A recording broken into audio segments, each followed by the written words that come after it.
আল্লাহ একদিন আজরাইলকে জিজ্ঞেস করলেন, হে আজরাইল, বনি আদমের রূহগুলো তুমি কবজ করেছো, দায়িত্ব তোমার।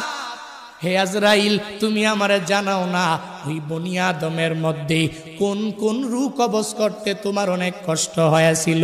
আজরাইল জানায়া দেয়, হে ও দয়ার মালিক, বনি আদমের মধ্যে দুইটা রূহ কবজ করতে আমার অনেক কষ্ট হয়েছে।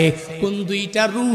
বলে এক নাম্বারে এক আল্লাহর বান্দি মহিলা, বিশাল এক সমুদ্রের মধ্যে জাহাজটা প্লাবনের মধ্যে পড়িয়া যখনই ডুবিয়া যাবে, ওই হালাতে সবাই ডুবিয়া গেল।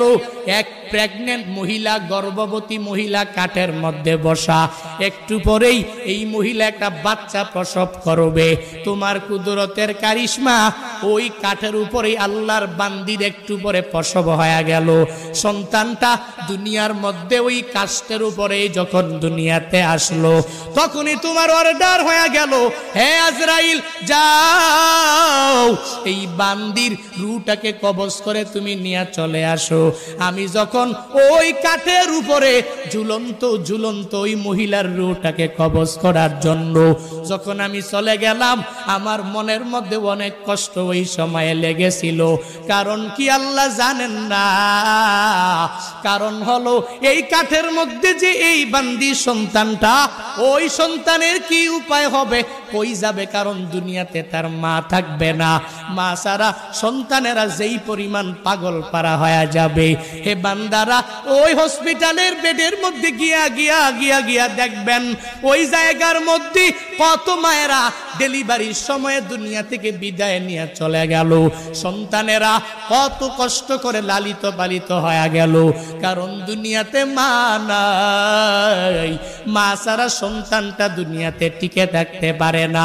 70 বছরের ওই মুরব্বী নিজের মা হারাইয়া কান্দে, চোখের পানি ফালায়া। ওই বাবা হারাইয়া কান্দে, কারণ বান্দা তো জানে আমার নাতি নাতনির অভাব নাই, এই দুনিয়াতে আমার ছেলের অভাব নাই। এই দুনিয়াতে আমি সব কিছু দুনিয়াতে পাইয়া গেলাম, এখন আমার কোনো কিছুর অভাব নাই। কিন্তু আমার মা ছাড়া আমার এতিম অবস্থা হয়ে যায়, আমার বাবা ছাড়া আমার এতিম অবস্থা হয়ে যায়। সন্তানটা বড় হয়ে গেল, এরপরেও মা ছাড়া চলতে পারে না। মা যার নাই, মনে হয় ঘরের মধ্যে কোনো একটা নাই। যার বাবা নাই, ওই বান্দা পূর্ণাঙ্গ ভাবে বলতে পারে মনে হয় ঘরের মধ্যে টাকা আছে, সন্তানেরা আছে, বউ আছে, স্ত্রী আছে, পুত্রবধূ আছে, বাবা নাই, মানে ঘরের মধ্যে কোনো একটা মানিক নাই।